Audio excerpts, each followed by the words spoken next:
want to bring you back here now as we, again, take a look here. I want to bring in my colleague, senior political reporter Jason Whiteley, to give us some insight on what is taking place there in Wilmer-Hutchins. Yeah, I've reached out to a number of people, Chris. Most recently, I just heard from Dallas ISD, and Dallas ISD says, listen, we're on the way to the scene right now. Police are on the scene. We've been watching this video just a moment ago.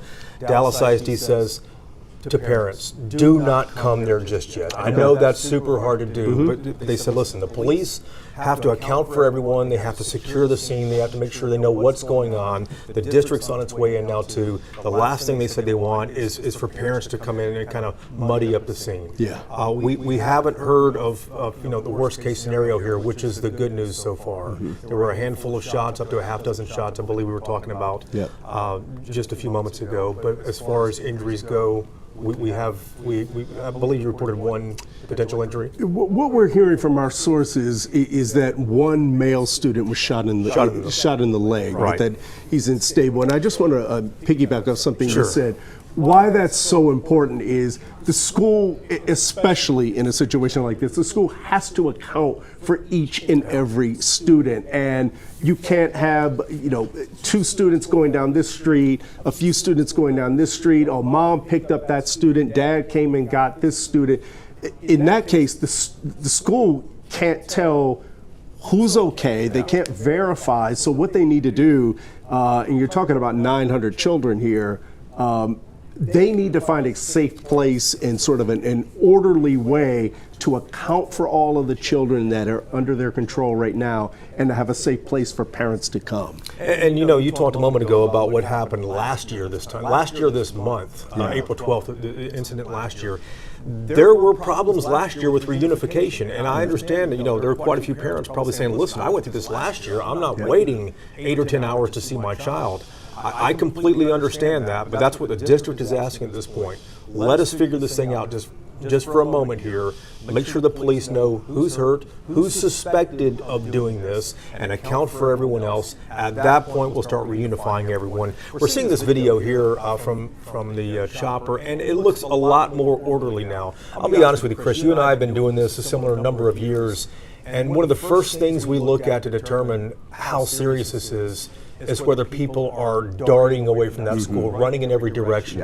Are police officers suiting up with their... Are the lights and sirens on? Are the lights and sirens on? Are they suiting up with their assault rifles? Are ambulances racing away from the scene? We just haven't seen that so far, and that is the good news. We did see one ambulance leave just a few moments ago that potentially has that one student or that one person you were talking about in the back of that ambulance. But this scene looks a lot calmer than we have seen in the past. Yeah, and I mean, just going back to that incident from, again, just about a year ago today, in that case, when that student was also shot in the thigh, the officer who was on the scene, the Dallas ISD police officer who was there on the scene, actually applied a tourniquet and rendered aid until the paramedics arrived there at the school. So the officers are trained not only to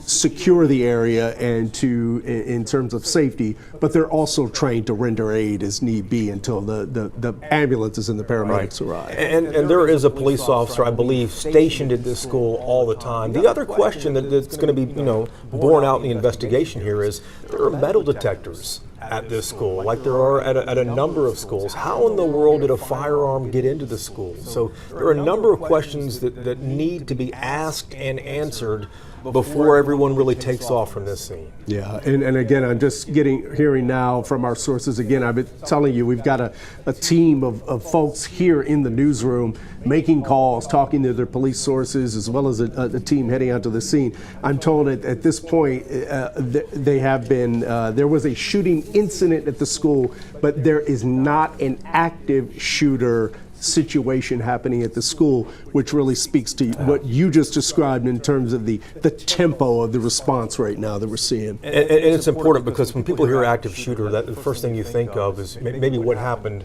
up in Collin County a couple of years ago. That's not the situation here.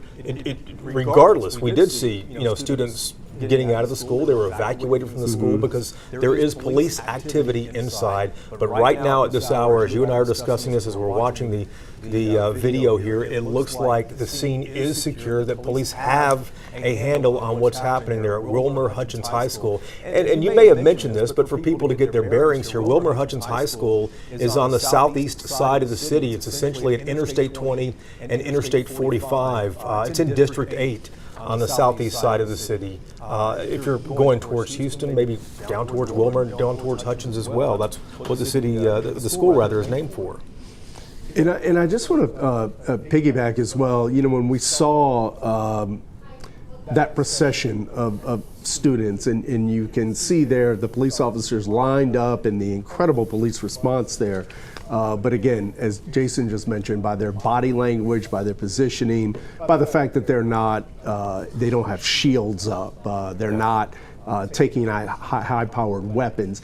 And to their credit, the students and the teachers were in a very orderly fashion walking down that street to get to where they needed to be. I'm told that we have one of our reporters who is there just getting to the scene, Tiffany Liu. She is just getting there. Tiffany, I know we have you on the phone right now. I know you're just getting there, but can you give us a sense of what you're seeing and hearing right now?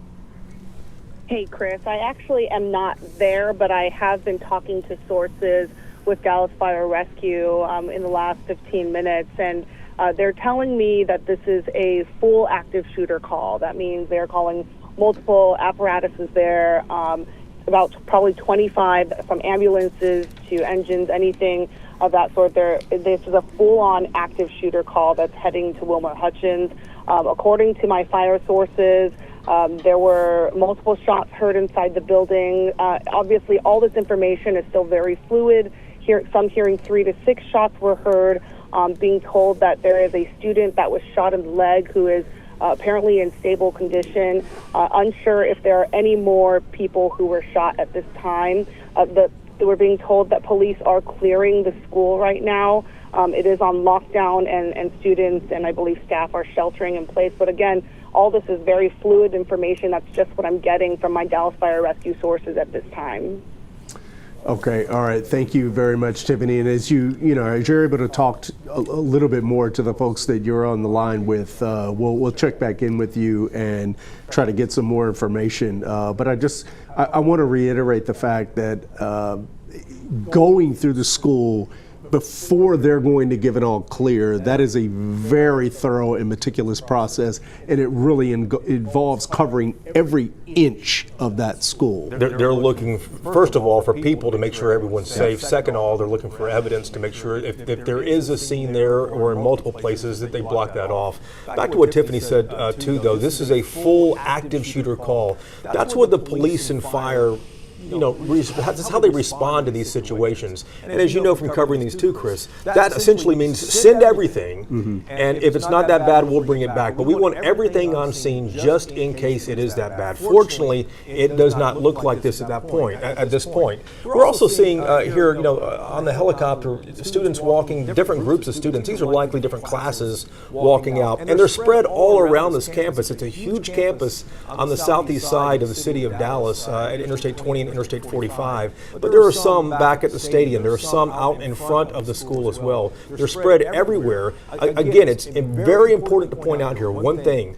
No one's running. There isn't that fear that you see in a lot of these other situations. It looks like at this hour here, at almost 2 o'clock, the situation is secure.